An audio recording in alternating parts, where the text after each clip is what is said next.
რადიკალურ ოპოზიციას აბსოლუტურად ყველა მცდელობა ჩაუვარდა. მათ შორის ბიზნესზე ზეწოლის მცდელობა, ბიზნესის თავისუფლებას ვერავით არის საფრთხე ვერ შეექმნება. ამ და სხვა საკითხებზე დღეს პრემიერ-მინისტრმა ისაუბრა. მე მინდა კიდევ ერთხელ გადავხატო მადლობა საბჭოს გენერალურ დივანს საქართველოში ჩამობრძანებისთვის. ბატონი ალენ ბერსეს ვიზიტი საქართველოში არის, რა თქმა უნდა, საქართველოს მიმართ და ქართველი ხალხის მიმართ ხარდაჭერის ძალიან მნიშვნელოვანი გამოხატულება. ჩვენ გქონდა ძალიან საინტერესო და ძალიან პროდუქტიული დისკუსიები ბატონ გენერალურ დივანთან. ჩვენ მათ შორის განუმარტეთ ბატონ გენერალურ დივანს საქართველოში არსებული ვითარება, განუმარტეთ ის, რომ ბოლო პერიოდში მიტინგებმა მიიღო მშვიდობიანი ხასიათი, აქედან გამომდინარე აღარ არის აპოზიციო ძალის გამოყენების საჭიროება და დარწმუნებული ვართ, რომ ასე გაგრძელდება ვითარება შემდეგი დღეების და კვირების განმავლობაშიც. ასევე განმარტებები გავაკეთეთ ადმინისტრაციულ პატიმრობასთან დაკავშირებით, მოგეხსენებათ, რომ ძირითადად ძალადობრივი აქტების გამო ადმინისტრაციული წესით არის დაკავებული ადამიანების გარკვეული რაოდენობა. საქართველოში განმარტეთ, რომ ადმინისტრაციული პატიმრობის მაქსიმალური ვადა არის 15 დღე, შესაბამისად თვის ბოლომდე ეს ადამიანები სრულად იქნებიან გათავისუფლებული. ეს არის ის განმარტება, რაც მივეცით გენერალურ დივანს ამ საკითხთან დაკავშირებით. რა თქმა უნდა, ეს არ ეხება იმ ადამიანებს, რომლებიც სისხლის სამართლებრივი ბრალდების ქვეშ არიან წინასწარ პატიმრობაში, ასეთია დაახლოებით 30 პატიმარი, ესეც განუმარტეთ ბატონ გენერალურ დივანს. რაც შეეხება გამოძიებას, როგორც ერთი ისე მიმართულებით წარიმართება გამოძიებები, ამასთან დაკავშირებითაც განმარტება მიიღო ბატონმა გენერალურმა დივანმა. ჩვენ კიდევ ერთხელ დავაფიქსირეთ ჩვენი სათყოფნა, რომ ვითანამშრომლოთ ევროსაბჭოს ყველა სტრუქტურასთან ასეთ საკითხებთან დაკავშირებით. ასევე ჩვენ გქონდა მსჯელობა კანონმდებლობაზე, მათ შორის მსჯელობა გქონდა გამჭვირვალობის შესახებ კანონთან დაკავშირებით. აქაც კიდევ ერთხელ დავაფიქსირეთ ზოგადად ჩვენი ღიაობა მსჯელობასთან მიმართებით. ჩვენ ღია ვართ მსჯელობისთვის, ასეთი ღიაობა ჩვენ დაფიქსირებული გქონდა კანონის მიღების პროცესშიც, კანონის მიღების შემდეგ ვამბობთ კიდევ ერთხელ მარტივ რამეს. თუ ვინმე დაგვისაბუთებს, რომ ამ კანონში არის რაიმე უარყოფითი, რა თქმა უნდა, მსად ვართ ამ საკითხებზე მსჯელობისთვის, მათ შორის მსად ვართ თანამშრომლობისთვის ევროსაბჭოს შესაბამის სტრუქტურებთან. შემდეგი საკითხი, რაც მინდა შევეხო, ეს არის ბატონი ვახტანგ გომელაურის დანიშნა საქართველოს ვიცე-პრემიერად. ეს საკითხი მანამდეც განიხილებოდა აქტიურად, თუმცა გარკვეულმა გადაწყვეტილებებმა ეს ჩვენი გადაწყვეტილება დააჩქარა. ბატონ ვახტანგ გომელაურს მინდა წარმატებები უსურვა საქართველოს ვიცე-პრემიერის პოზიციაზე. როგორც მოგეხსენებათ, ცოტა ხნის წინ გავრცელდა ბატონი ჯეფრი საქსის ინტერვიუ, რომელმაც ამერიკის შეერთებული შტატების მოქმედი ადმინისტრაცია დაადანაშაულა საქართველოში სახელმწიფო გადატრიალების მოწყობაში. ეს არის, რა თქმა უნდა, ძალიან მძიმე ბრალდება.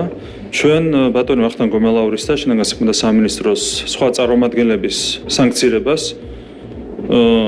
შეგვიძლია მივცეთ გარკვეული შეფასება და შეიძლება ობიექტურად იქნეს აღქმული ეს ფაქტი, როგორც მოქმედი ადმინისტრაციის ერთგვარი აღიარება.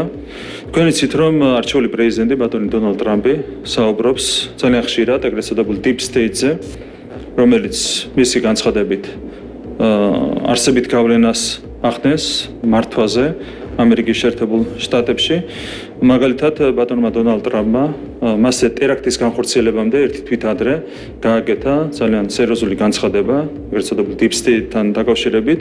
მან განაცხადა ასეთი რამ, რომ ან deep state-ი დაანგრევს ამერიკის შეერთებულ შტატებს, ან ამერიკის შეერთებული შტატები დაანგრევს და მოშლის deep states.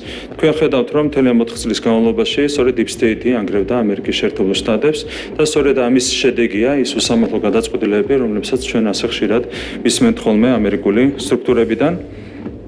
ამერიკის შეერთებულ შტატებში ჭირდება დეოლიგარქიზაცია, რასაც ჩვენ არაერთხელ გვისაუბრია და ამაში ჩვენ გვაქვს სრული თანხმედრა პრეზიდენტ ტრამპთან.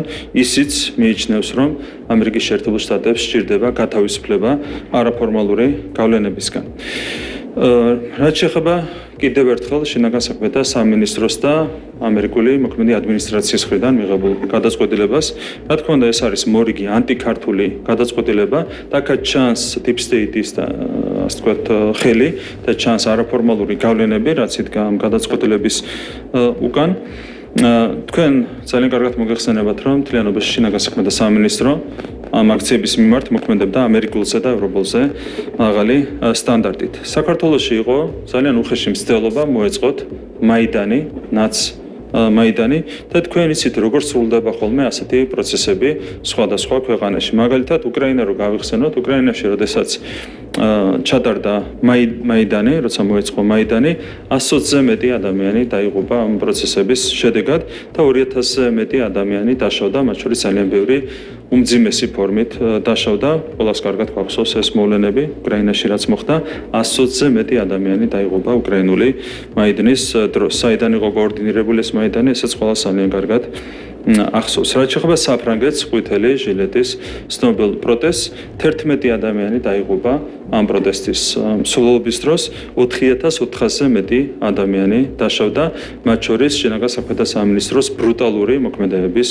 შედეგად. ასევე გახსოვთ, როგორ წარიმართა პროცესები ამერიკის შეერთებულ შტატებში, როდესაც ადამიანთა ჯგუფი შევიდა კაპიტოლიუმში, შეიჯრა კაპიტოლიუმში, კაც პირდაპირ ტყვია ესრულეს და მოკლეს ადგილზე. თქვენ ახლა წარმოიდგინეთ ასეთი რამ საქართველოში როგორ შეიძლება მოხდეს. ჩვენ როდესაც ვსაუბრობთ იმაზე, რომ საქართველოში შინაგან საქმეთა სამინისტრო მოქმედებს ამერიკულზე და ევროპულზე მაღალი სტანდარტით, გვაქვს კონკრეტული მაგალითები ამისათვის, ხომ ასეთი რამ წარმოუდგენელი იქნებოდა საქართველოში, თუმცა ამერიკაში ისე გაიარა ყველაფერმა, რომ რაიმე განსაკუთრებული პროტესტი ამას არ მოყოლია, ხო, იგივე საფრანგეთში, იგივე უკრაინაში. ამერიკის შეერთებულ შტატებშიც იყო უამრავი დაშავებული ადამიანი, უამრავი დაპატიმრებული და დღემდე იხდიან ადამიანები სასჯელს მაშინ ჩადენილი დანაშაულისთვის. 4 წელი გავიდა უკვე მას შემდეგ უამრავი ადამიანი არის ასეთი ბრალდების ქვეშ დაპატიმრებული. საქართველოს პრაქტიკად შეგვიძლია გავიხსენოთ, მაგალითად 2011 წლის 26 მაისი, რომ გავიხსენოთ 4 კაცი მოკლეს პირდაპირ მშვიდობიან დემონსტრაციას. იყო მშვიდობიანი დემონსტრაცია, მოკლეს 4 კაცი 2011 წელს საქართველოში ეს გააკეთა ნაცმოძრაობის რეჟიმმა და თქვენ გახსოვთ ასევე როგორ მოქმედებდა მათი ერთ-ერთი ფავორიტი გიორგი გახარია 2019 წლის ივნისში მაშინ იყო ძალადობრივი აქცია, რომელსაც ვიღაცეები მაშინაც მშვიდობიან აქციად ათლავდნენ და გახარიას მინისტრობის პერიოდში 7 ადამიანმა მიიღო უმძიმესი დაზიანება, რომელიც რისი აუცილებლობაც ნამდვილად არ არსებობდა. წყლის შავლის გამოყენების შემთხვევაში და გაზის გამოყენების შემთხვევაში თავიდან შეიძლებოდა ამ შედეგის არიდება, თუმცა სწორედ მათი ფავორიტის გახარიას მოქმედების შედეგად 7 ადამიანმა მიიღო ჯანმრთელობის მძიმე დაზიანება, რამაც კვალი დატოვა მათ ჯანმრთელობაზე, აქედან 2 ადამიანმა დაკარგა თვალი. მე მინდა შეგახსენოთ, რომ არც იმ ქვეყნებში, რომლებზეც მე ვისაუბრე და არც საქართველოში თავის დროზე 2011 წელს ან 2019 წელს გახარიას გულისხმობ, არავინ დაუსანქციერებიათ, ხო? ასეთი არავითარი გადაწყვეტილება არც კი განიხილებოდა, რატომ? იმიტომ რომ არსებობს მარტივად ორმაგი სტანდარტი. დღეს ევროპულზე და ამერიკულზე მაღალი სტანდარტით მოქმედი შინაგან საქმეთა სამინისტრო დაასანქცირეს, მაგრამ თავის დროზე ადამიანები, რომლებმაც ჩაიდინეს დანაშაული, საერთოდ არ დაუსანქცირებიათ, ხო? ეს არის რეალური სურათი, დანარჩენზე რა თქმა უნდა საზოგადოებაც იმსჯელებს. კიდევ ერთხელ ეს არის აღიარება იმისა, რომ ნაცმაიდანი ეს ცდელობა იყო სანქციების ავტორების მხრიდან კოორდინირებული. რაც შეეხება ჩვენს რეაგირებას ამ სანქციებზე, პირველ რიგში ფინანსურ სანქციებს რაც შეეხება, თუ კი რომელიმე მოხელეს წარმოიქმნება რაიმე ფინანსური დანაკლისი ამ სანქციებიდან, სახელმწიფო, ქართული სახელმწიფო სრულად უზრუნველყოფს ამ დანაკლისის კომპენსირებას. ეს ერთი. მეორე, ეს არ არის მარტო სანქციებზე პასუხი, ეს არ არის მხოლოდ უსამართლო გადაწყვეტილებაზე პასუხი, ეს არის პირველ რიგში პასუხი იმ ღირსეულ ქმედებებზე, რომლებსაც ახორციელებენ შინაგან საქმეთა სამინისტროს წარმომადგენლები, ეს არის ღირსებაზე და ჰუმანურობაზე პასუხი. ჩვენ მივიღეთ გადაწყვეტილება ინაუგურაციის შემდეგ ღირსების ორდენზე წარმოადგენთ შინაგან საქმეთა სამინისტროს ხელმძღვანელი თანამდებობის პირები. ესენი გახლავთ 11 თანამდებობის პირზეა საუბარი, ბატონი ვახტანგ გომალაური, შინაგან საქმეთა მინისტრი, საქართველოს ვიცე-პრემიერი, ბატონი შალვა ბედოიძე, შინაგან საქმეთა მინისტრის პირველი მოადგილე, ბატონი ალექსანდრე დარახველიძე, შინაგან საქმეთა მინისტრის მოადგილე, ბატონი გიორგი ბოთხუძე, შინაგან საქმეთა მინისტრის მოადგილე, ბატონი იოსებ ჭრელიძე, ასევე მინისტრის მოადგილე, ბატონი თეიმურას კუბატაძე, შინაგან საქმეთა სამინისტროს ცენტრალური კრიმინალური პოლიციის დეპარტამენტის დირექტორი, ბატონი ვაჟა სირაძე, შინაგან საქმეთა სამინისტროს საპატრულო პოლიციის დეპარტამენტის დირექტორი, ბატონი სულხან თამაზაშვილი, თბილისის პოლიციის დეპარტამენტის დირექტორი, ბატონი ზვიად ხარაზიშვილი, განსაკუთრებულ დავალებათა დეპარტამენტის დირექტორი, ბატონი მილერი ლაგაზაური, ამავე დეპარტამენტის დირექტორის მოადგილე და ბატონი მირზა გეზევაძე, ამავე დეპარტამენტის დირექტორის მოადგილე. ინაუგურაციის შემდეგ 11-ვე წარმომადგენელი, შინაგან საქმეთა სამინისტროს 11-ვე წარმომადგენელი იქნება წარდგენილი ჩვენი მხრიდან ღირსების ორდენზე. კიდევ ერთხელ დავუბრუნდები დონალდ ტრამპის და დიპ სტეიტის თემას, როგორც მოგეხსენებათ, პრეზიდენტმა ტრამპმა გასცა დაპირება, რომ ის დაამარცხებს დიპ სტეიტს და გაათავისუფლებს ამერიკის შეერთებულ შტატებს არაფორმალური გავლენებისგან. ჩვენ გვაქვს ძალიან დიდი იმედი, რომ ბატონი დონალდ ტრამპი ამას შეძლებს და ეს ყველაფერი საქართველოს მაგალითზეც გამოჩნდება საქართველოს მაგალითზეც ის თუ რამდენად შეძლებს პრეზიდენტი ტრამპი დიპ სტეიტის დამარცხებას, არაფორმალური გავლენების დამარცხებას. პრეზიდენტ ტრამპს მინდა უსურვო წარმატებები ამ ძალიან მნიშვნელოვან საქმეში. მოგესალმებით, სოფო ბერძე, ტელეკომპანია იმედი, ბატონო პრემიერო, მე მინდა დავიწყო ევროპის საბჭოს გენერალური მდივნის განცხადებებით საუბარი, თქვენც ისაუბრეთ კანონთან დაკავშირებით, გამჭრალობის კანონთან დაკავშირებით, თუმცა ის ამბობს, რომ შეიქმნება სამუშაო ჯგუფი და შეიცვლება გამჭრალობის კანონი. თქვენ ამბობთ, რომ ჯერ უნდა იყოს დიალოგი. როგორც მესმის, განსხვავებულ რაღაცაზე საუბრობთ. თუ არ არის ასე, მაშინ რომ განგვიმარტოთ, აი მაგალითად რას დაპირდით გენერალურ მდივანს კონკრეტულად აი ამ ნაწილში?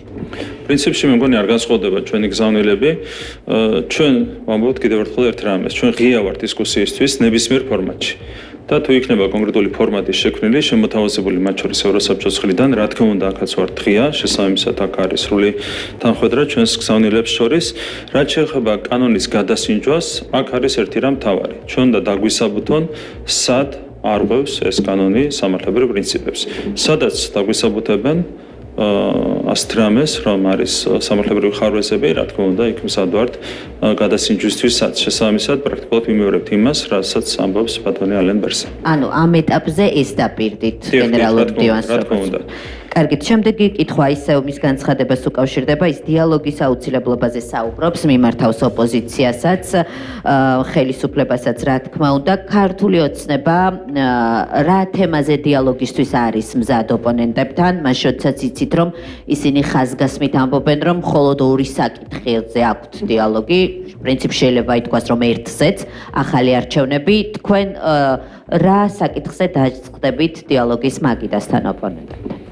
მე არ მგონია რომ მეორად ძალებთან კონდეს რაიმე აზრი დიალოგს. რა თქმა უნდა, ზოგადად დიალოგი არის მნიშვნელოვანი, მაგრამ ჩვენი ოპოზიცია, ეს 4 რადიკალური პარტია არის სინამდვილეში მეორადი ძალები.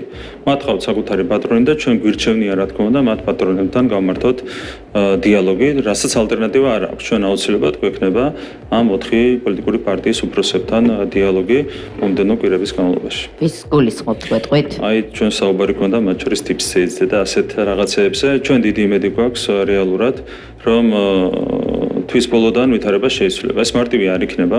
რა თქმა უნდა, დონალდ ტრამპისთვისაც არ იქნება ადვილი დიპ სტეიტის დამარცხება. თუ ის შეძლებს დიპ სტეიტის დამარცხებას, ამ შემთხვევაში შეიძლება დიალოგი აღარც გახდეს საჭირო და აღდგება მარტივად სამართლიანობა. და შევხედოთ, როგორ განვითარდება პროცესები. გავაგრძელებ კითხვებს თუ შეიძლება.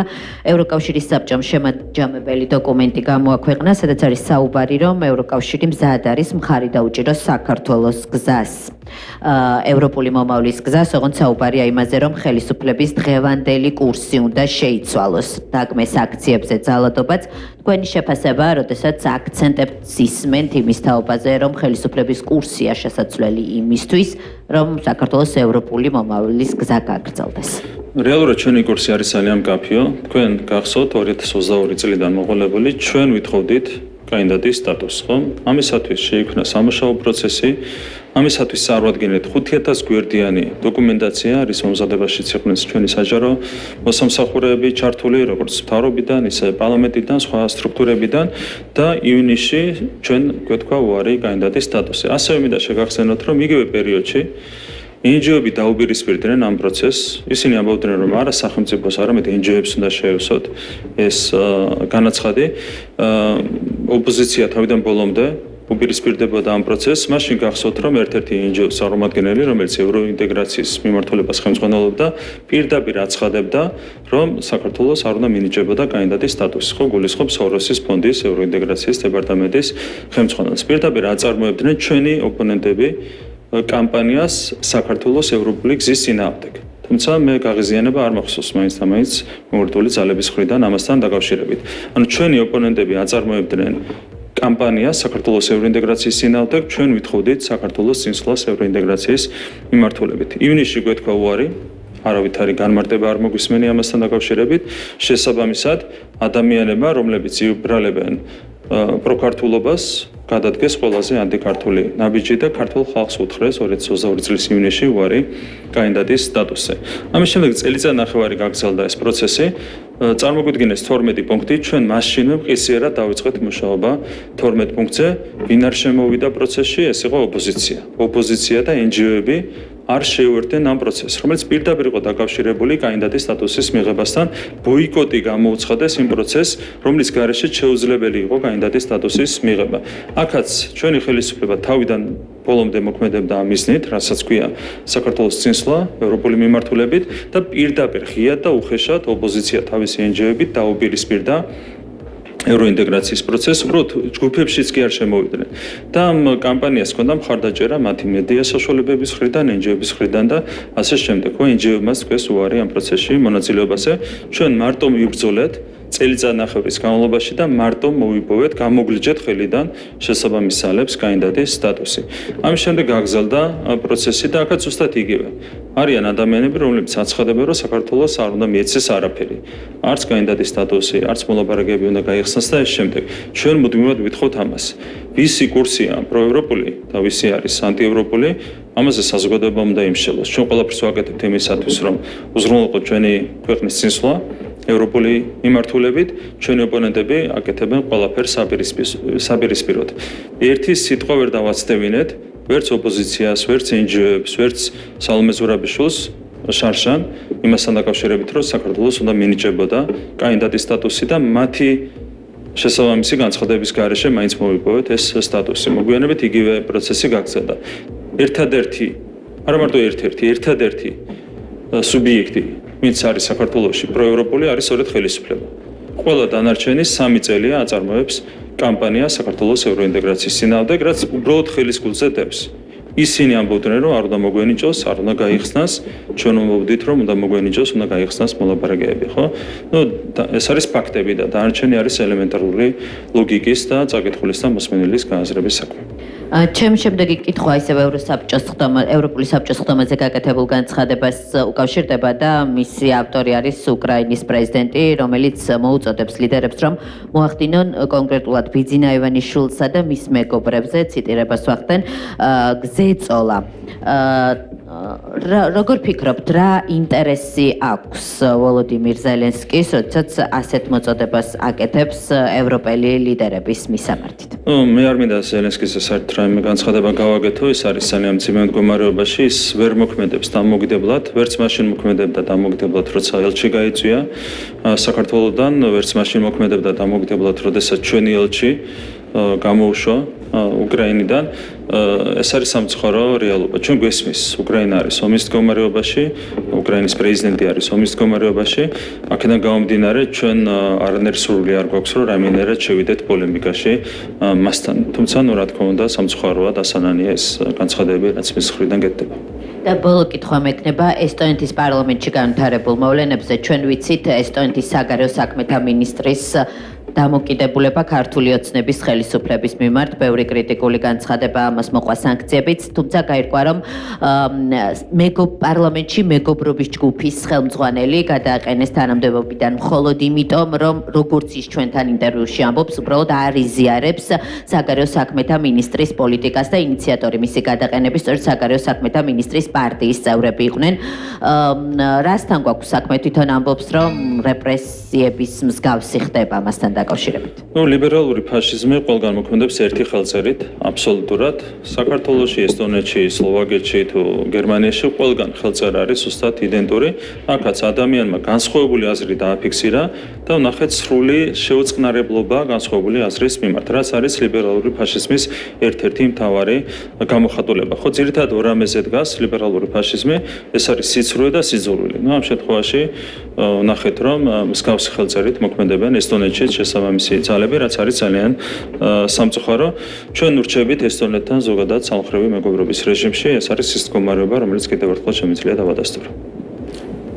მოგესალმებით, ქეთი სანთარაია, ტელეკომპანია რუსთავი 2, მეც რამდენიმე კითხვას დავსვამ თუ შეიძლება. თქვენ დღეს შეხვდით ალფერსეს უკვე მეორედ. დანარჩენი დღების განმავლობაში ის ხვდებოდა არაერთ პოლიტიკურ ლიდერს.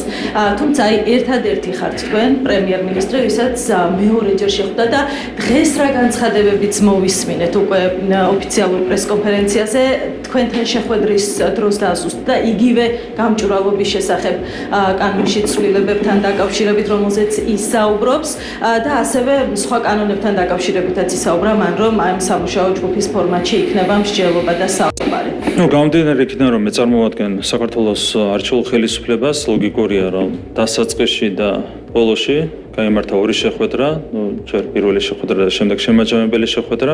რა თქმა უნდა, ამ მეორე შეხვედრის მიზანი იყო იმ საკითხების შეჯამება, რაზეც ჰქონდა საუბარი ამ დღეების განმავლობაში ბატონ ბერსეს. ჩვენ გავცვალეთ მოსაზრებები ყველა საკითხთან დაკავშირებით, მათ შორის ჩვენი პოზიცია დავაფიქსირეთ კონკრეტულ თემებზე, იგივე კანონებთან დაკავშირებით და ეს შემდეგ. ძალიან პროდუქტიული იყო საბოლოო ჯამში ეს შეხვედრა და მე ვფიქრობ, რომ ეს შეხვედრა დამატებით შეუწყობს ხელს თანამშრომლობის გაძლიერებას საქართველოსა და ევროსაბჭოს შორის აბსოლუტურად ყველა თემაზე. მე კიდევ ერთხელ მადლობას ვუხდი კონსტრუქციული თანამშრომლობისთვის ბატონ ბერსეს, რაც არის ძალიან მნიშვნელოვანი მოვლენა ზოგადად, როდესაც ადამიანები კონსტრუქციულად არიან განწყობილი და მომართული არიან თანამშრომლობისკენ. და აი ამ ფორმატში მუშაობის გაგრძელებას ელოდებით თუ არა უკვე იმ სამუშაო ჯგუფის ფორმატში, რომელმაც უნდა იმსჯელოს იგივე გამჭვირვალობის კანონთან დაკავშირებით, ანუ კონსტრუქციულად წარიმართება ეს მსჯელობა და ეს სამუშაო ჯგუფის ფუნქციონირება. ჩვენი დამოკიდებულება იქნება კონსტრუქციული, ამის გარანტია შემიძლია მოგცეთ. ღია ვართ ნებისმიერი ფორმატისთვის. ჩვენ არ გავურბივართ არასდროს დისკუსიას, გამომდინარე იქიდან, რომ გვაქვს უყარი პოზიციები. ჩვენ მიგვაჩნია, რომ ჩვენი პოზიციები არის სწორი და სიმართლე არის ჩვენს მხარეს. აქედან გამომდინარე, ჩვენი მხრიდან ყოველთვის ფიქსირდებოდა ღიაობა და ახლა შეგვიძლია იგივე დამოკიდებულება გამოვხატოთ ნებისმიერ ფორმატში, სად ვართ, რა თქმა უნდა, დისკუსიებისთვის. ეს არის კიდევ ერთხელ რაც შემიძლია გითხრათ. თქვენ ისაუბრეთ შინაგან საქმეთა მინისტრთან დაკავშირებით, რომელიც დღეს დაინიშნა ვიცე-პრემიერად და საკმაოდ ვრცელი იყო თქვენი კომენტარი, თუმცა მე მაინტერესებს, ეს არის თუ არა პასუხი ცალსახად იმ სანქციებთან დაკავშირებით, რომელიც მისი მისამართით და არაერთი მისი მოადგილის მისამართით გავრცელდა და თქვენი ოპონენტები მუდმივად საუბრობენ იმასთან დაკავშირებით, რომ არ გადაიხედება ეს სანქციები, რაც არ უნდა მოხდეს, რა ურთიერთობაც არ უნდა გადაიტვირთოს პარტნიორებთან. მაგნიცკის სია ამას არ ითვალისწინებს. აი, რამდენად იზიარებთ თქვენ ამ პოზიციას და შეცვლის თუ არა ეს რაიმე? მე არ ვიცი, მაგალითად თქვენ იცით, რომ იგივე უკრაინასთან მიმართებითაც მოქმედმა ადმინისტრაციამ გადაწყვიტა ახალ ადმინისტრაციას დაუდოვოს მაქსიმალურად მძიმე მემკვიდრეობა.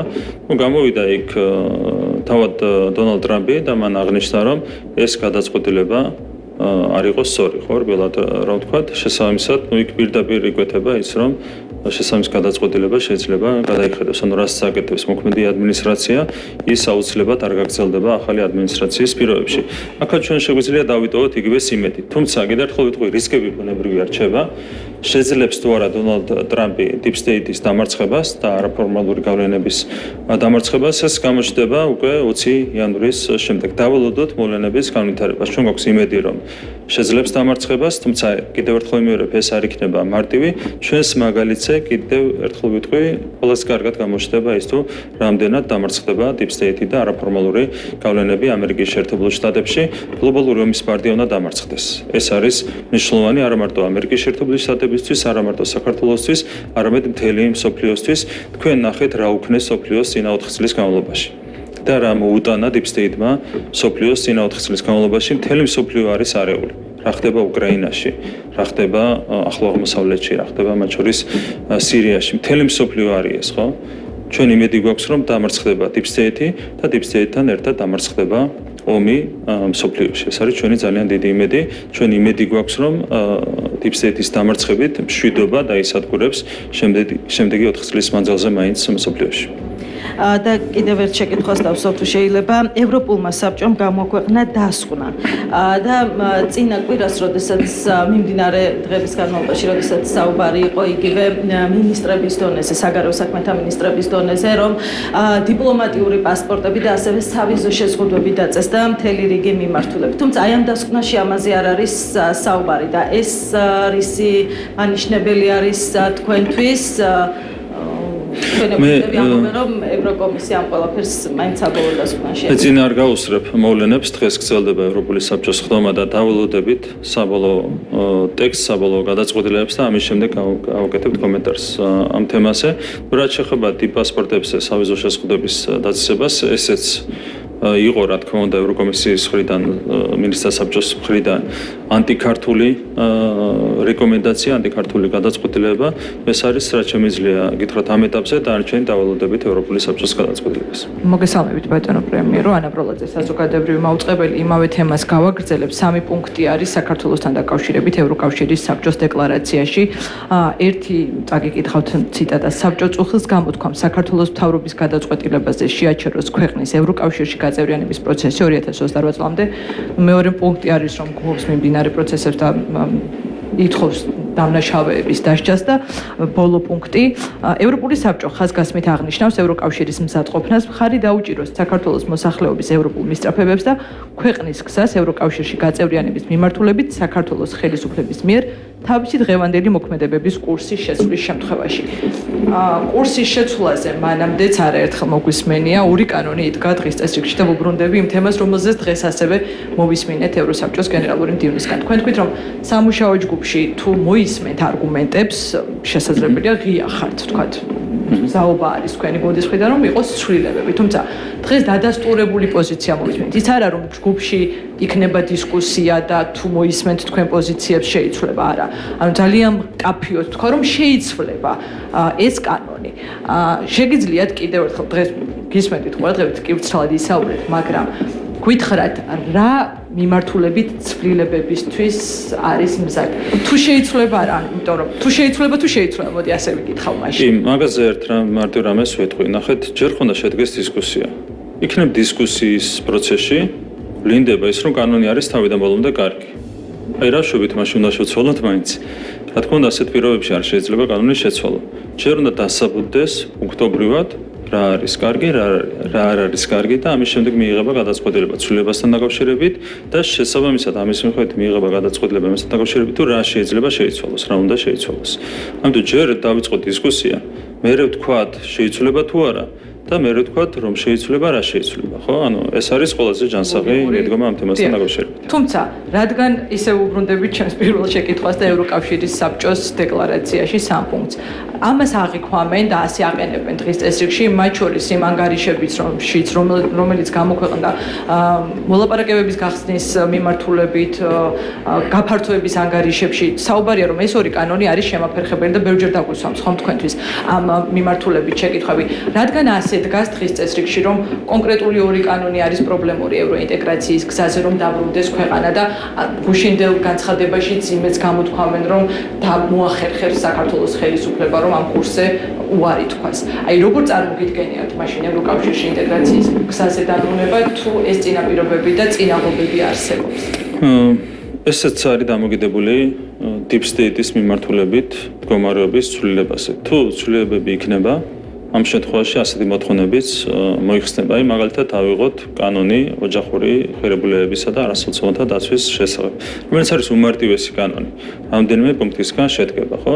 მაგალითად, ამ კანონის მიხედვით არავინ არ შეიძლება აუგზავნოს საჯარო მოხელეს ასე ვთქვათ, სქესის მიხედვით განსაზღვრული ტერმინების გამოყენება, ხო? როგორიც არის დედა, მამა, ქალი, კაცი და ეს შემდეგ.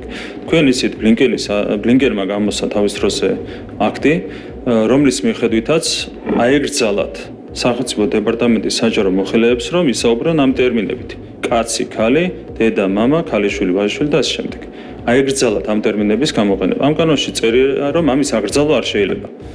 ეს თუ არის ანტიევროპული მოვლენა, რაც კი ბატონო, იმშალოთ ამასთან დაკავშირებით. თუ ასეთი ან მაგალითად მე არ შეიძლება მივიდე ხვალ სამოქალაქო რეესტრში და არ შეიძლება ჩემს შესახებ ჩანაწერი შეიცვალოს კაციდან ქალზე, ხო? არ შეიძლება ასეთი რამ. ეს წერია, მეტი არაფერი არ წერია და ამას გვემტკიცებია, რომ ეს აფერხებს საქართველოს ევროინტეგრაციას. მაშინ ასე გითხავთ, რატომ ვერ მოახერხეთ მაშინ თქვენმა სახელმწიფო გუნდმა დიპლომატიური მისიების მეშვეობით, რომ აგეხსნათ პარტნიორებისთვის, რომ ეს არის უბნებელი კანონი, თუმცა მაინც ამ უბნებელ კანონებს მიიჩნევენ ჩვენი ევროინტეგრაციის გზის შემაფერხებელ ფაქტორად. ყველაფერი კარგად იციან, უბრალოდ კონკრეტულ ძალებს აქვთ ინტერესი, რომ საქართველოში განავრცონ LGBT პროპაგანდა.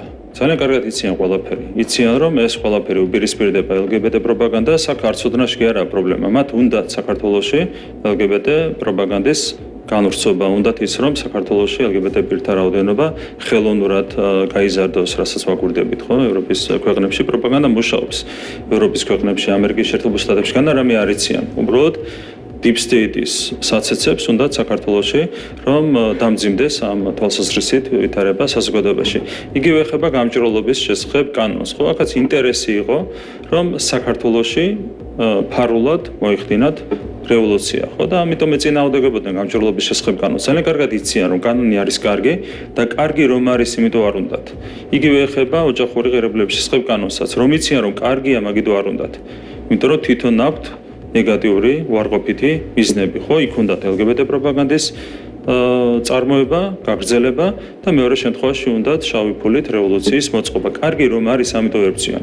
ამიტომ ნახოთ, თუ deep state-ი დამარცხდება ამერიკის შეერთებულ შტატებში, ამას გავლენა ექნება ევროკავშირზეც და ასეთ შემთხვევაში აღარავინ მოგთხოვს ასეთი კანონების გაუქმებას თუ გადახედვას. თუ deep state-ი კვლავაც გაიმარჯვებს, ამ შემთხვევაში სირთულეები გაგრძელდება, თუმცა ჩვენ მზად ვართ ნებისმიერი სცენარისთვის. და კითხავთ სანქციებაზე, თქვენ ისაუბრეთ ამერიკულ სანქციებზე, აქ დავაზუსტებ ერთ რამეს, თუ მაგალითად რომელიმე სანქცირებულ პირს აქვს ქონება ამერიკის შეერთებულ შტატებში და პრობლემა აქვს, ან ვერ გაყიდის, ვერ გამოიყენებს სამოძრაო ქონებას ამ მაგნიტსკის სიის გამო. ამ შემთხვევაში თქვენ თქვით, რომ ფინანსურად ხარში დაუდგებით ამ პირებს, როგორ ფიქრობთ, ანუ ბიუჯეტიდან წავა ეს თანხა? კი, რა თქმა უნდა. კი, კომპენსაციები გაიცემა სახელმწიფო ბიუჯეტიდან ნებისმიერ ასეთ პირთან მიმართ. და მეორე ნაწილი ბრიტანული სანქციებიც ვიხილეთ ამერიკულის გარდა და ამ შემთხვევაში მხოლოდ ამერიკის შეერთებული შტატების პოზიციონირება არ არის. ბრიტანეთის სანქციებიც არის, იქ ვნახეთ ცალკეული ბალტიური სახელმწიფოების სანქციებიც. ამის ფონზე, როდესაც ამბობთ, რომ თქვენ ღირსების ორდენზე წარადგენთ ყველა სანქცირებულ ძალოვანს. რა გზავნილია თქვენი პარტნიორებისთვის ეს გადაწყვეტილება? ჩვენი გზავნილი პირველ რიგში არის ის, რომ უსამართლობა არ შეიძლება დარჩეს უპასუხოდ. და მით უმეტეს ასეთი სამარცხვინო უსამართლობა არ შეიძლება დარჩეს უპასუხოდ.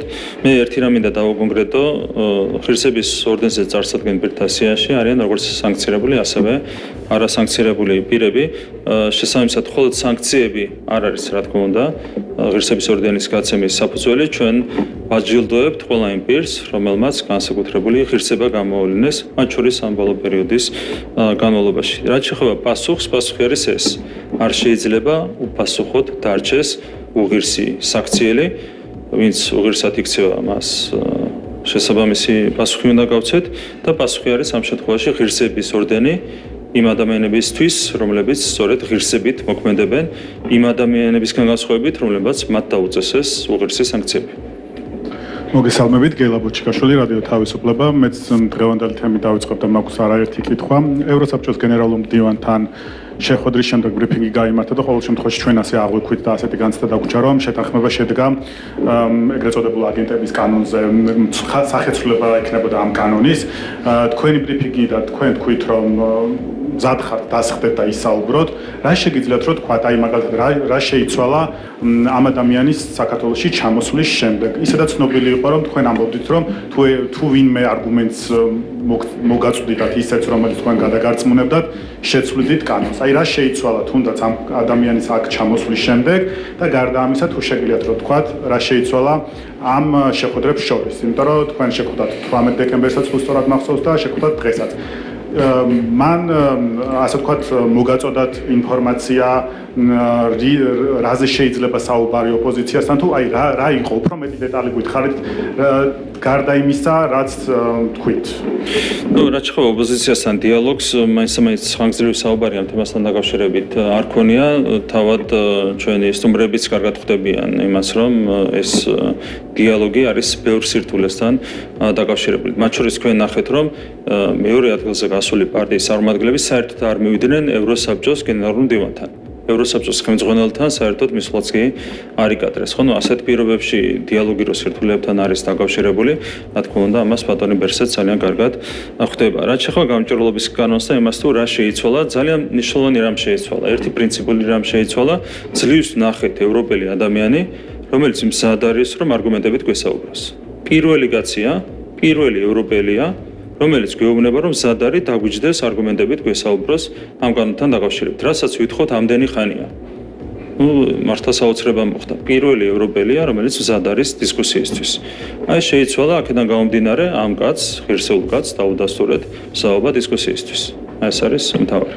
ანუ მზაობა მხოლოდ შეთანხმება შედგა იმაზე, რომ დისკუსიისთვის მზად. რა თქმა უნდა, ეს ლოგიკურიც არის. არა, თუ თქვით, რომ აი მაგალითად ამ საკითხების დასათმობად ვართ მზად. არა, კანონის დეტალებზე ჩვენ რა თქმა უნდა ვერ ვისაუბრებდით, ეს არ იყო ამ ვიზიტის მიზანი. ვიზიტის მიზანი იყო ჩვენ თანამშრომლობის ფორმატებზე შევთანხმებულიყავით. რაც შეეხება კანონის შინაარსის შესაბამის ფორმატში უნდა იქნეს განხილული ბუნებრივი. არჩევნების საკითხი, უკვე ჩატარებული sapარლამენტო არჩევნების საკითხი იყო თქვენი შეხვედრის განხილვის საკითხი. არა, ბატონმა ბერსემაც განმარტა, რომ მისიის მიზანი ვერ იქნება ამასთან დაკავშირებით რაიმე შეფასების გაკეთება. რა თქმა უნდა, ჩვენ ინფორმაცია გავუზიარეთ გენერალურ მდივანს ყველაფერთან დაკავშირებით, თუმცა მან შეხვედრის დროსაც დაადასტურა ის, რაც თქვა საჯაროდ, რომ მისია ვერ იქნება არჩევნების შეფასება და მან ერთი საინტერესო რამ თქვა, რომ არჩევნების შეფასება არის შესაბამისი სახელმწიფო სტრუქტურების ფუნქცია. ეს არის CESCO, ეს არის საკონსტიტუციო სასამართლო, რომლებსაც არ აღიარებენ, ხო, კონკრეტული სუბიექტები ჩვენს ქვეყანაში. მან დაადასტურა ის, რომ შესაბამისი სახელმწიფო სტრუქტურები აფასებენ არჩევნებს და არა ევროსაბჭო. ჩვენთვისაც, რა თქმა უნდა, ეს არ იყო მიზანი არჩევნების ლეგიტიმაციას, რაც შეეხება არჩევნების ლეგიტიმაციას ანიჭებს ხალხი. ქართულმა ხალხმა უკვე მიანიჭა არჩევნების ლეგიტიმაცია, ყველაფერი არის შესაბამისად დამთავრებული. თქვენ ნახეთ, რომ ძალადობრივი რესურსიც განეიტრალდა, არავითარი რესურსი არავის არ აქვს, არც ქვეყნის შიგნით და არც ქვეყნის გარეთ, რომ სახალხო ლეგიტიმაცია რაიმე ფორმით დააყენოს ეს ქვეშ. დამთავრებულია ამის რესურსი თავიდან ბოლომდე. რამდენიმე კვირის წინ დამტკიც და პარლამენტში თქვენი მთავრობა თქვენი ხელმძღვანელობით და მაშინ ყოველ შემთხვევაში არ დაგისახელებიათ, რომ ვიცე-პრემიერი უნდა ყოფილიყო ვახტანგ გომელაური.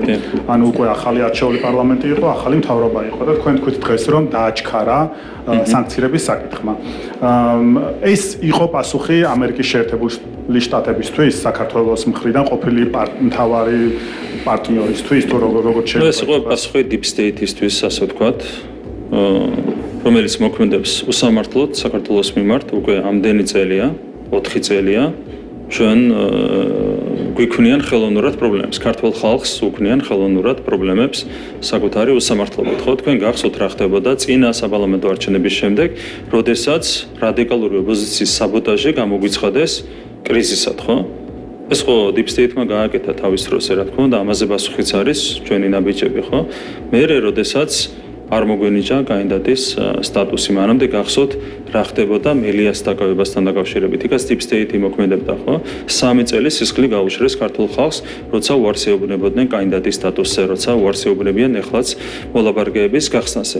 Deep state-ს გავეცით ჩვენ ღირსეული პასუხი იმ უსამართლობაზე, რასაც ხედავთ ჩვენ მათი მხრიდან. თუმცა შედეგი არ შეიცვლება, სანქცირებულად არ რჩება გომელაური, ანუ არ არსებობს არ ვიცი, თუ პრეზიდენტი ტრამპი დაამარცხებს deep state-ს, ამ შემთხვევაში სანქციებიც მოიხსნება, დავალოდოთ როგორ განვითარდება პროცესები. დღეს თქვენ ისაუბრეთ, როცა სანქცირებაზე საუბრობდით, ახსენეთ გიორგი გახარიას სახელი და გვარი და ახსენეთ ის მოვლენები, როცა 20 ივნისის გულისხმობთ, როცა აქცია დაიშალა და არაერთი ადამიანი გსაყვედურობდათ მაშინ რომ ძალას გადაამეტა ხელისუფლებამ.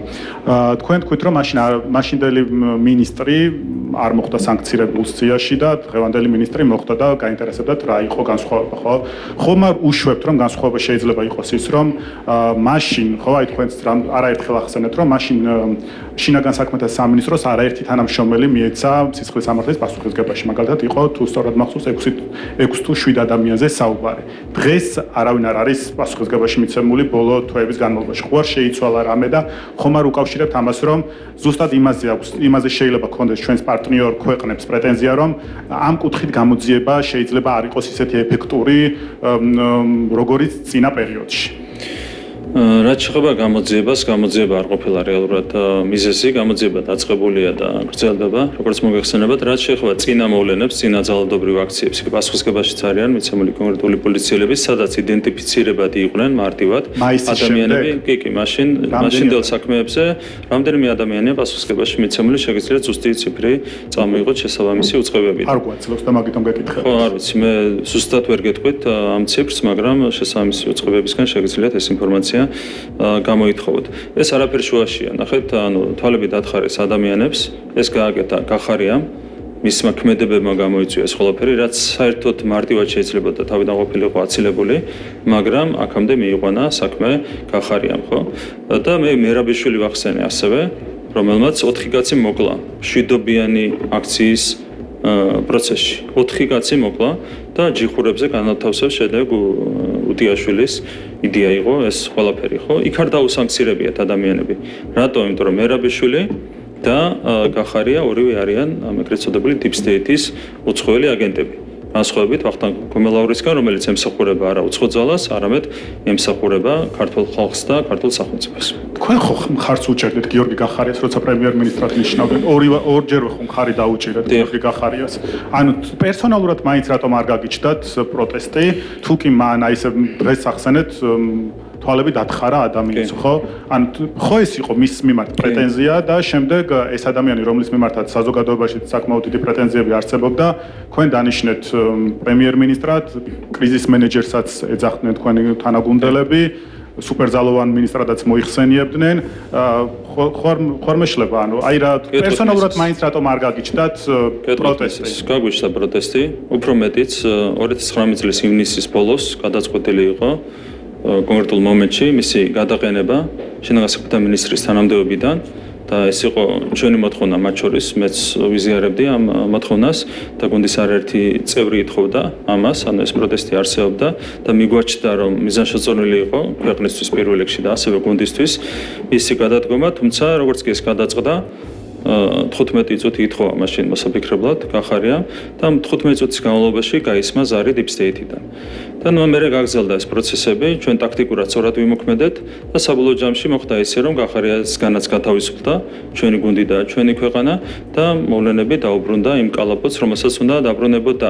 ანუ ეს იყო ერთგვარი კომპრომისული გადაწყვეტილება, იქაც ამ ქვეყანას ხელოვნურად არღევდა სწორედ deep state-ი. პრემიერობაზე დანიშნოს ხო? არა, ესეც გაგრძელება იყო შემდეგ. აი თქვენ მუდმივად წინა ხელისუფლებას თქვენ თუმცა ასეთ კომპრომისებზე ჩვენ აღარ მივდივართ უკვე 4 წელია და ამაზე არის გამწარებული ეს ხალხი.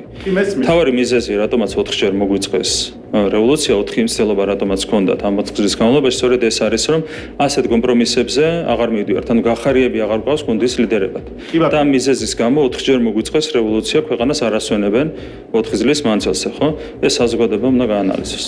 დავაზუსტოთ თქვენ ამ წუთას და ბიძინა ივანიშვილმაც თუ სწორად მახსოვს არაერთ გამოსვლაში როცა რეგიონებში იყო შეხვედრები ამ მრჩეველთან საუბრობდით აგენტურის მმართველობაზე თუ გავლენაზე და უცხო ძალების გავლენაზე ანუ შეიძლება ითქვას რომ 2019 წლამდე აი თუნდაც გიორგი გახარიას პრემიერობაც ასე ვთქვათ უცხო ძალების მმართველობის შედეგია საქართველოს ხელისუფლებაზე კომპრომისი იყო კი კომპრომისი იყო ამ კომპრომისებზე აღარ მივდივართ 4 წელია და ამ მოვლენის გამო 4 წელია გვიწყობენ უკვე რევოლუციის 4 მცდელობას ანუ ეს არის რეალური მოცემულობა კი ბატონო ლგბტ კანონთან დაკავშირებით საკითხიც მინდა კითხოთ ეს ამ საკითხზე დაისვა კითხვა და თქვენ ახსენებთ ხელოვნურად გაზრდა არის ლგბტ ადამიანების რაოდენობისა და როგორ წარმოგიდგენიათ რაოდენობრივად როგორ შეიძლება აი თქვენ მაგალითად დასრული ადამიანი რომელსაც გაქვთ განათლება ან თუნდაც ნებისმიერი ადამიანი ავიღოთ რომელიც აზროვნებს და თუნდაც არ იყოს განათლების მქონე როგორ წარმოგიდგენიათ რომ ადამიანმა აი რა მეთოდებით თქვენ რო აგვიხსნათ რა მეთოდებით შეიძლება რომ ადამიანი ვინმე აქციოს ლგბტ ჯგუფის ხო აი თქვენ რო გითხრათ აი მაგალითად მართლად ნახეთ სტატისტიკა ვიყოთ ყველაფერში მოდი თქვენი მაგალითით დავხსნათ აი თქვენ რა შეიძლება რომ მოხდეს სამყაროში რომ თქვენ შეიცვალოთ თქვენი ორიენტაცია ძალიან უხერხულია მაგრამ მაგით არის სამჯერ გასწილი და არა 100%-ამდე გასწილი რომ ვიღაცა ექვემდებარება და ვიღაცა არ ექვემდებარება პროპაგანდას ვიღაცა შეიძლება კონდეს მიდრეკილება ვიღაცა შეიძლება არ კონდეს მიდრეკილება ვიღაცა შეიძლება კონდეს გარკვეულ ასაკში გარდატეხის ასაკში მაგალითად ისეთი ფსიქოლოგიური მდგომარეობა რომელმაც შეიძლება ორიენტაციის შეცვლისკენ უბიძგოს ეს შემდეგ ხო ხო მე ამ განმარტებაში არ მინდა შევიდე იმიტომ რომ გესაუბრებით როგორც მთავრობის მეთაური და არა როგორც ფსიქოლოგი ან რომელიმე სხვა პროფესიის წარმომადგენელი ხო ფაქტი არის ერთი მნიშვნელოვანი ხო ავიღოთ კვლევები რომლებიც სარდება ევროპის ქვეყნებში და ამერიკის შეერთებულ შტატებში 7 წლიან ინტერვალში LGBT პირების რაოდენობა არის სამჯერ გასწილი როცა იკითხებიან 26-32 წლის ასაკის ახალგაზრდებს არიან თუ არა LGBT პირები პასუხი არის 7% და მანამდე არის კიდე ნაკლები 2-3%-ია შეტანების დასულ კატეგორიაში და როცა იკითხებიან 19-25 წლის ასაკის ადამიანებს იქ პასუხი არის 20%-ზე მეტი. ანუ 7 წელიწადში სამჯერ არის გაზილი მარტო იმაზე კი არ არის საუბარი გამჟღავნებაზე. აქ წინა ანუ არაერთხელ გისაუბრეთ მინდა ყველა კითხვა ფაქტია ეს ხო და ამ საკითხსაც მინდა რომ განვაგრძელოთ თქვენ ახსენეთ ესეთი რაღაც რომ მარტივი იყოსო აი თუ სწორად შეიძლება ციტირება არ იყოს მაგრამ შინაარსი იგივე არის რომ ადამიანმა შეძლოს იუსტიციის სახლში მივიდეს და სქესი შეიცვალოს ასეთი მარტივია სქესის შეცვლა აი თუნდაც დღევანდელ ჩანაწერის არა ჩანაწერს არ გულისხმობ ხო სქესთან დაკავშირებით ჩანაწერის შეცვლა ამ კანონის მიღებამდე იყო ასეთი მარტივი აი მაგალითად ავიღოთ რომ ირაკლი კობახიძე გეილა ბოჩიკაშვილი და ანა მივიდოდნენ იუსტიციის სახლში ეთქოდნენ რომ ჩვენ საპირისპირო სქესის ადამიანები ვართ ესეთი აღთქმა გვაქვს და რეესტრის თანამშრომელი პირადობის შეცვლის საფასურით გადაუკეთებდა სქესს ასეთი მარტივი იყო. არა, ამ კანონში ეს ჩანაწერი არის დამსხვევი. ანუ აქამდეც არ იყო დაშვებული და ეს ჩანაწერები უფრო მკაფიო გავხადეთ ჩვენ. არის ევროპის ქვეყნები. არა, საქართველოზე ვისაუბრეთ, საქართველოზე. აქ პრევენციას ემსახურებოდა ეს ჩანაწერი. ანუ რაც ბოლომდე დაზუსტებით და მკაფიოდ არ ეწერა, ის ჩაიწერა მკაფიოდ. ანუ რაც ხდება ევროპაში ის რომ არ დაუშვათ პრევენციული ჩანაწერი შევიტანეთ. კი ბატონო, აი მაგალითად გეილა ბოჩიკაშვილი და ირაკლი კობახიძე ევროპის სხვა ქალაქის მოქალაქეები თუ იქნებიან, მივიდოდნენ იქაურს საჯარო ტესტში. ყოველგვარი იმის garaში გადაწყვეტდნენ ესე რომ ჩვენ გადაწყვეტილი გვაქვს რომ სქესი შევცვალოთ და შევცვლით. არის ქვეყნები, სადაც აი მაგალითი რომ მითხრათ რომ აი ეს პირადი განცხადების ყოველგვარი კვლევის, ყოველგვარი სასამართლოების გადაწყვეტილებიც კი არსებობს. ნახეთ, ვიღაცებმა იჩივლეს ამასთან დაკავშირებით, გაასაჩივრეს ეს მოვლენა და სასამართლოებმაც კი დაადგინეს, საკონსტიტუციო სასამართლოებმა, რომ თუ ადამიანს უნდა სქესის შესახებ ჩანაწერის შეცვლა, სქესის გადაკეთების გარეშეც უნდა შეძლოს ამის გაკეთება, ამას ასაბუთებენ ეგრეთ წოდებული თვითგამორკვევის ჩვენ ხო თავისუფალი სასამართლოები გვაქვს, ან თქვენ ხო ქართული ოცნება ხო ამას ამბობს, რატო არ მიანდეთ სასამართლოებს ეს საქმე? თუ კანონი იმისთვის არის, რომ რაღაცები დაასხვიოს, ხო? აი რა ჩაიცვლება ლგბტ პროპაგანდა? შეიძლება ჩაითვალოს თუ არა ვინმეს წარმატებულ ისტორიაზე ამბის გაცნობა. აი მაგალითად ქართული ოცნების ხშირად ვიყენებდით ერთ-ერთი კვების ობიექტის მიერ დაბეჭდილ ბროშურებს, რომელიც ელტონ ჯონის ცხოვრებას შეეხებოდა. აი თქვენ როგორ აი თქვენი აღქმით რა არის პროპაგანდა შეიძლება თუ არა ვინმეს ისტორიის გაცნობა ან თუნდაც რომელიმე ხელოვანის შემოქმედების გაცნობა, მისი ისტორიის მოყოლა, თუნდაც მის პლუსებზე საუბარი როგორც ხელოვანის. აი ეს ჩაითვლება თუ არა პროპაგანდად და კიდევ ერთად დავაზუსტებ. აი მაგალითად ბიოლოგიის გაკვეთილზე, როცა მასწავლებლს მოუწევს რაღაც კონკრეტულ გაკვეთილზე გადასვლა. რა ჩაითვლება ბიოლოგიის გაკვეთილზე პროპაგანდად და რა არ ჩაითვლება. შეიძლება თუ არა მასწავლებელმა აუხსნას, რომ არსებობენ თქვა პირობითად გეები, არსებობენ ლესბოსელები და ასე შემდეგ. შეუძლია თუ არა ამ საკითხზე ესაუბროს. თუ ეს იქნება უკვე LGBT პროპაგანდა. ნახეთ, არის კონკრეტული შემთხვევები, რომლებიც არის დაკონკრეტებული კანონშივე, არის შემთხვევები, რომლებიც იქნება სასამართლოს განსჯადი ან შესაბამისი უწყებების განსჯადი, ხო? მე აქ რა თქმა უნდა ვერ შემოვალ დეტალებში. ყოველ კონკრეტულ შემთხვევაში ამას განსჯის შესაბამისი უწყება ან სასამართლო. რაც შეეხება კონკრეტულ შემთხვევას, რაც კანონით არის, ვინ იქნება? აი შესაბამისი შეიძლება იყოს კი სკოლის ადმინისტრაცია, შეიძლება იყოს მედია საშუალების ადმინისტრაცია, მერე შეიძლება იყოს სასამართლო, ხო? რაც შეეხება კონკრეტულ შემთხვევას, მაგალითად, ამ კანონის მიხედვით არ შეიძლება რომელიმე ფილმი, რომელიც გადის მაგალითად ტელევიზიაში, შეიცავდეს ერთსქესიანი წყვილის ინტიმურ სცენას. რაც წერია კანონში იმის ახსნა მინდა თქვენ როგორ იქ მე შემიძლია ეს ჩემი განმარტება მოგცეთ, მაგრამ ეს არ არის რელევანტური, შესაბამისმა უწყებებმა უნდა განმარტონდეს ყველაფერი. მე შემიძლია ჩემი აზრი გითხრათ. მაგრამ არ ივარგებს ეს, იმიტომ რომ მე შეიძლება ვიღაცამ ჩათვალოს, რომ მინდა გავლენის მოხდენა ინტერპრეტაციაზე და ეს არ არის ჩემი ფუნქცია. შესაბამისი უწყებები მისცემენ კონკრეტულ შემთხვევაში ინტერპრეტაციას, თუ ვინმეს არ მოეწონება წავა სასამართლოში, შეუძლია წავიდეს სტრასბურგში, ყველანაირი მექანიზმები არის გარანტირებული ჩვენი განმავლობით. ბოლო კითხვასაც დაგისვამ, თქვენ წინა გამოსვლაზეც და იმის წინა გამოსვლაზეც ახსენეთ, რომ რეიტინგებით საქართველოში შემცირებული არის ევროკავშირის მიმართ ნდობა. თქვენ რომ აი ევროპული ინსტიტუტების მიმართ ნდობა ევრობარომეტრმა ჩაატარა ეს კვლევა, ეს არის ევროკავშირის კვლევა. მოკლედ, თქვენ რომ აუხსნათ ახლა იყურებთ პირდაპირ ეთერში, რა სიკეთეები შეიძლება მოიტანოს საქართველოსთვის ევროკავშირში წევრობამ და რა გააკეთეთ თქვენ იმისთვის, რომ ეს დამოკიდებულება შეგეცვალათ, რომელიც კვლევა მაჩვენა. მადლობა. პირველ რიგში აქ არ არის საუბარი ევროკავშირის მიმართ ნდობაზე, საუბარია ევროპული ინსტიტუტების მიმართ ნდობაზე. რაც შეეხება ნდობას ევროპული ინსტიტუტების მიმართ, ამ ნდობას არყევენ შესაბამისი ინსტიტუტები. როდესაც ევროპული ინსტიტუტები პირდაპირ აჩვენებენ იმას, რომ მათ უნდათ ხელისუფლებაში მწამებლების და მკვლელების დაბრუნება, ხო? ეს რა თქმა უნდა არყევს ნდობას ინსტიტუტების მიმართ. ევროკავშირის მიმართ ნდობა არის განსხვავებული რამ. რაც შეეხება ჩვენს, ასე ვთქვათ, წვლილს ევროკავშირის მიმართ ნდობის ზრდაში. ეს წვლილი არის პირდაპირ გამოხატული ასევე იგივე რეიტინგებში, როცა საუბარია ევროკავშირზე, 10%-ით არის გაზრდილი 2012 წლის შემდეგ ევროკავშირის მიმართ დადებითი დამოკიდებულება. იყო 75% და არის დაახლოებით 85%-მდე ჩვენი მმართველობის პირობებში. ეს არის რა თქმა უნდა ჩვენი დამსახურება. ჩვენ მაშინაც კი როდესაც უხეშად თავს გვესხმიან ევროპული ინსტიტუტები, მაშინაც კი ვამბობთ, რომ გვინდა ევროკავშირში ინტეგრაცია. და ეს არის თავარი მიზეზი, რატომაც ჩვენ ქვეყანაში ვინარჩუნებთ 80%-ზე მაღალ ნდობას. რა თქმა უნდა, ზოგადად, როცა ხარ კონკრეტული ოჯახის წევრი, ეს არის მნიშვნელოვანი, ხო? ანუ ევროკავშირი არის ერთ-ერთი ყველაზე განვითარებული სივრცე თანამედროვე სამყაროში. რა თქმა უნდა, შეიძლება ამან არ დააჩქაროს ეკონომიკური ზრდა ან რაღაც ასეთი პირდაპირ შედეგები შეიძლება არ გამოიწვიოს, მაგრამ როდესაც ხარ ერთიანი სივრცის ნაწილი, თავისთავად ეს არის უკვე ძალიან მნიშვნელოვანი პოლიტიკური სარგებელი, ხო? ეს არის თავარი, რასაც ჩვენ ველით ბუნებრივია ევროკავშირში გაწევრიანებისგან. მოგესალმებით, თეკლო ბესტავაშვილი, ტელეკომპანია პოსტივი. მე მინდა გკითხოთ ევროსაბჭოს გენერალური მდივნის მიერ გაჟღერებულ განცხადებებზე, გზავნილებზე.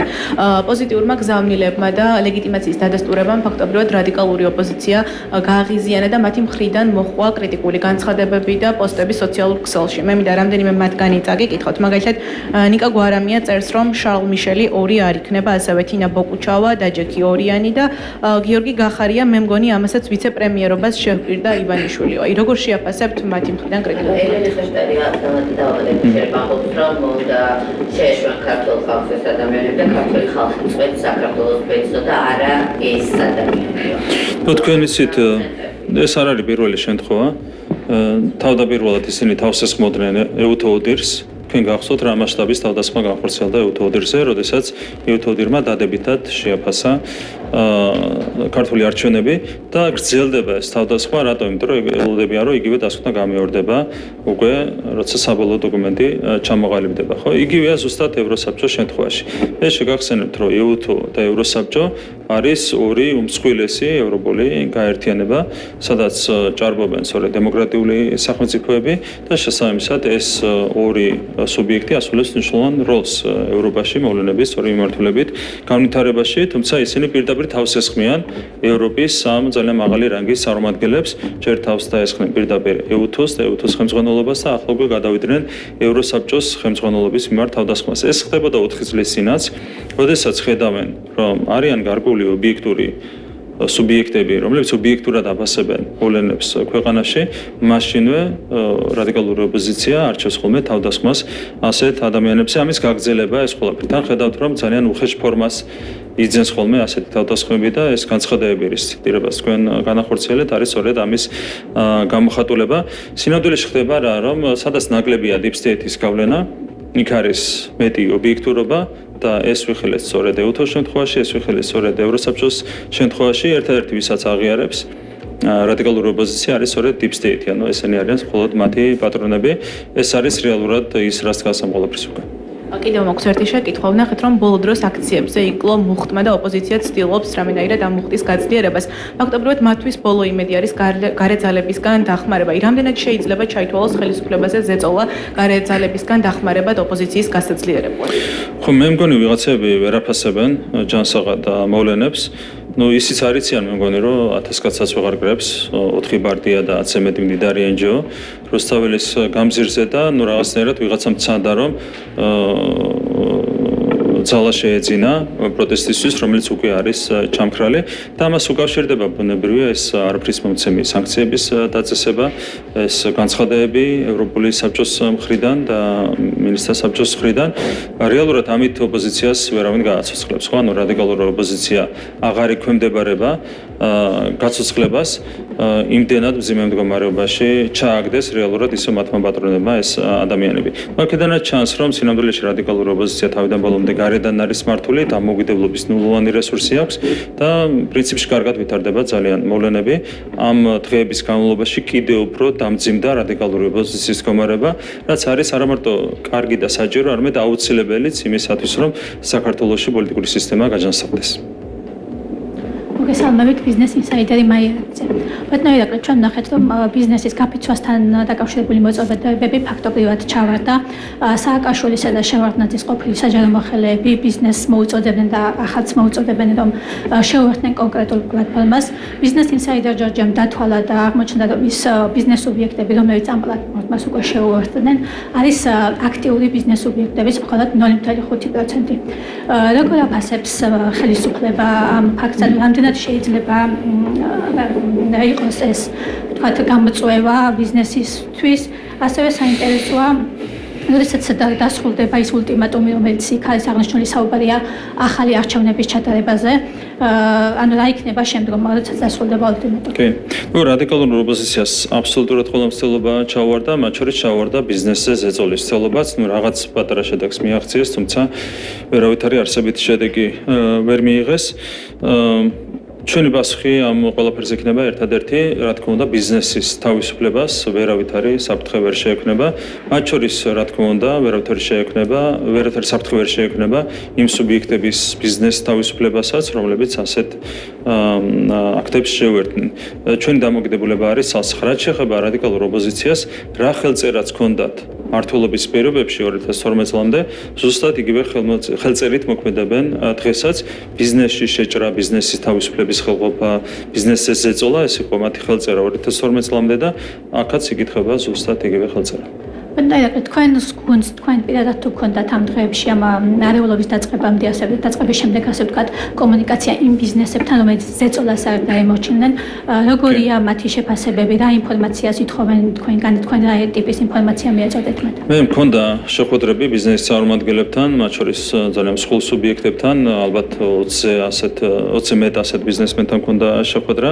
სინამდვილეში ყველაფერი არის ძალიან კარგად, იყო დროებითი რყევები, მათ შორის ეს რყევები განვითარების შეეხო ბუნებრივია ლარის კურსაც, თუმცა ლარი დასტაბილურდა, როგორც კი ძალადობრივი რესურსი ამოეწორა ოპოზიციას, ეკონომიკური აქტივობაც განახლდა.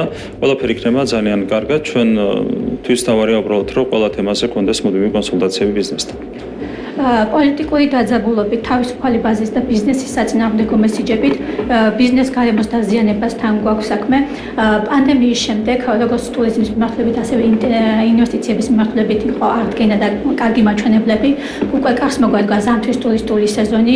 2025 წლიდან უნდა დავიწყოთ მნიშვნელოვანი საინვესტიციო პროექტები.